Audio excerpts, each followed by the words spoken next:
Sonic, the heart of your system. Welcome back to another GGF video, and today I'll be taking a look at the ASRock X570 Taichi Motherboard. Now this board's been out for a couple of weeks now, so we're a little bit late to the party. In this video I'm going to take a look at the board, specifically the new features that are brought to X570. I didn't really see the point of covering all the old stuff we've seen on X470 before. I'll check out the new PCIe Gen 4, especially when it comes to the M.2 SSDs, the Wi-Fi 6, some of the new memory specs. It's much better on X570 and so on.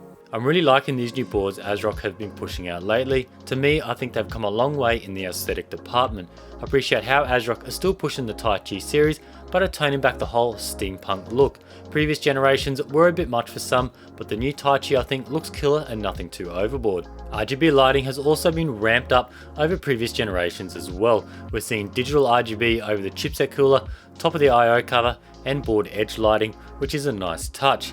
This is all configurable via the Polychrome software, but can also be controlled straight from the BIOS without any software needed at all. Neat.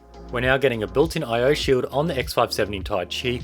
We also like how ASRock are including this on a heap of their boards all the way down to the mid-tier Extreme 4 and Steel Legends series, not just the top of the top. A neat feature of this built-in I/O shield is it isn't 100% fixed in place like other brands. We're given slight adjustability in all directions for better case fitment. A brushed aluminum backplate is also included.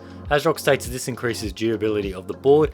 Personally, I think it's just been added because all the other brands are doing it and is used to hold the board edge RGB lighting in place. Plus, it does look rather badass, well, I guess until it gets installed in a chassis. Power delivery on the board is decent, but not the highest we've seen from all the boards we saw at Computex a month or so ago. A 12+2 Dr. Moss digital VRM can be found, delivering 50 amps per phase. We had no issues here with our 3600 CPU, with the VRM not being pushed at all. Running a 3900X would be a much better test for this board. You'll need an 8+4 pin EPS connectors to take full advantage of the board's power. You'll definitely need the extra 4 pin if you're running the top 3000 series processors. Memory support is meant to be much better on this chipset, and we specifically reached out to G.Skill to grab a kit of their new Neo memory, designed especially for Ryzen.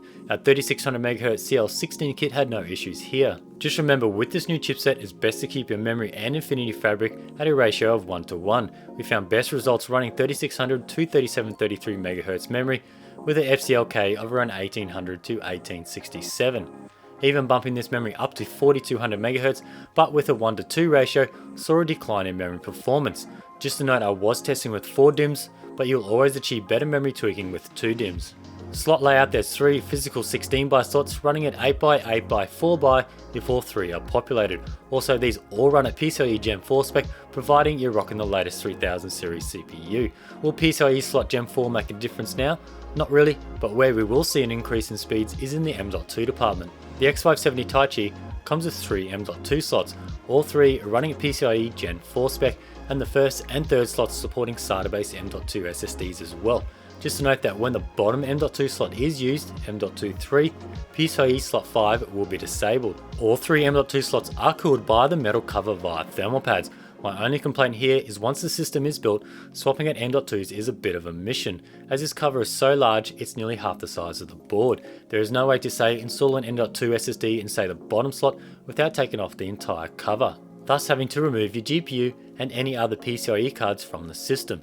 Also, this method will prohibit installing M.2 SSDs that come pre-installed with a custom cooler. Just like the Sabrent drive we're using, I had to remove the SSD's stock heatsink first before being able to install the ASRock M.2 cover back on. A quick test of our Sabrent PCIe Gen 4 drive saw read speeds of just over 5000 megabytes a second and write speeds of 4200 megabytes a second. Quite the jump from Gen 3 M.2 SSDs. As mentioned earlier, M.2 cooling is performed via the whole metal cover plate, as it is metal, not just a plastic cover.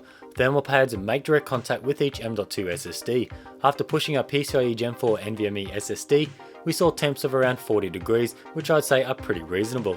Other features you'll find are 3 USB Gen 3.2 Gen 2, 2 on the rear with one being Type A and the other being Type C, with the third being an internal front panel connector for Type C. No Thunderbolt is found on the Taichi, and we'll probably only find this feature on top of the line boards like the Aqua or on ITX boards. Audio wise is a Realtek ALC 1220, which supports Purity Sound 4 and DTS Connect.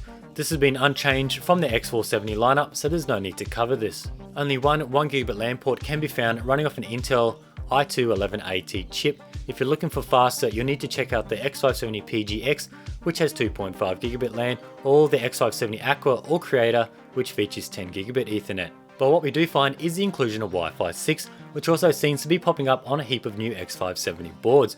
We recently tested this on a previous board with our TP-Link Wi-Fi 6 router by copying a file to two PCs, each running on a 1 gigabit connection. This time I've managed to turn the TP-Link's 2.5 gigabit WAN port to an uplink port, which is plugged directly into another PC running a 2.5 gigabit network adapter, transferring 4.5 gigabytes or speeds of 150 megabytes a second, and took roughly 50 seconds to complete. Not bad at all. A handy tip for those making the jump to Wi-Fi 6, and you support a Wi-Fi 6 router, yes, you'll need a new router that supports 802.11ax. Make sure you change your channel width to 160 MHz so you can take full advantage of the 2.4 gigabit speeds. Now price-wise of the Taichi, you're looking at $299 US or 450 Australian dollars roughly. So I don't think that's too bad. Definitely not the cheapest X570 board and definitely not the most expensive. I'll probably say it's in that sort of mid-range to moving into the high-end market. Now you're looking at other boards like the Aqua that's going to come out. We're going to know that's a lot more in price. But then you've also got the ASRock series like the Steel Legend and also the Extreme 4, which are a little bit cheaper as well. Now you probably all want to know about the Chipset Fan Noise. Now I have updated to the latest BIOS and I believe that does add a few profiles and settings for that chipset fan. So I actually left that in performance mode the whole time. I didn't know at first that the BIOS did give you that option. So I was using this in this test bench, everything in performance mode. Now I did use this board in a previous build. You probably saw the Seasonic Connect build. Now when it was in that fully closed case with the side panels on, I didn't hear any chipset fan noise at all. It was only until I put it on this open test bench, I heard that little bit of a whine. So just keep that in mind. I've now put that fan down to standard mode and I can't hear that fan at all. Only on performance mode, when it was on an open air test bench, you could just hear that little whine. So I'd recommend keeping it in standard mode, but I don't think many people will be using it on an open air test bench. When it was in a case with the side panel closed, I could not hear it at all. Now another issue, or one of the issues I do want to point out is once again I covered this on a board, I think it was the last board I covered, is the M.2 cooler on this board. The whole cover plate that covers the three M.2s is just a bit of a mission to take it off, and if you want to swap an M.2. So if I want to swap an M.2 now on previous boards that are even open or have single coolers that cooled each SSD, I could just unscrew it and take it off. This time I got to take out the video card and I got to unscrew that whole plate and take that whole plate off. So just bear in mind with that. It'll be really good if ASRock could try and sort of compartmentalize each of those slots so each one has its own cooler on top of itself. I haven't really covered any of the RGB headers, but there is only the one 5-volt 3-pin one down the bottom over here. I said this in the last video, it'd be good if they added a second one. It's also good having them up along the top of the board on the right, because a lot of AMD coolers now do have the addressable RGB header on or connector on the cooler, so it'd be good if you had it up around the CPU socket as well. One last thing I did cover, that you can change the RGB in the BIOS. Now, a few boards I've checked out previously, it was like a really nice GUI, it was all colorful. It seems like ASRock have toned it down a bit. As you can see, the Rgb control is very, very basic and it's not as fancy as last time. And as you can see, this is what it looks like last time.